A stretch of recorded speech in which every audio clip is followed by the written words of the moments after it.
চলে গেছিলাম আজকে বর্ণগরের সবচেয়ে বড় ফুড ফেস্টিভ্যালে। একজন ফুড ব্লগার হয়ে নিজের বাড়ির সামনে ফুড ফেস্টিভ্যালে যাব না তাই কি কখনো হয়? সেখানে গিয়ে দোকানগুলো এক্সপ্লোর করলাম যে কী খাওয়া যেতে পারে। প্রথমেই চোখে পড়লো একটা ইউনিক আইটেম, ডিম রাবড়ি।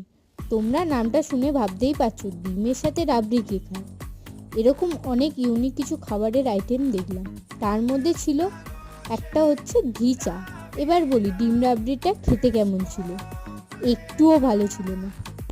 দেন চলে গেছিলাম লাস্সি টেস্ট করতে।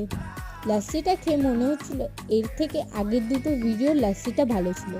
দেন মনে দুঃখ কষ্ট নিয়ে ঘুরতে ঘুরতে চোখে পড়লো handmade chocolate. Chocolate is my favourite food, so try করনা তো বানতা হ্যায়। টেস্ট হিসাবে খুব ভালো খেতে ছিল, বাট কোয়ান্টিটির তুলনায় কস্টটা একটু বেশি ছিল। দেন কিছুক্ষণ দাঁড়িয়ে প্রোগ্রাম দেখলাম।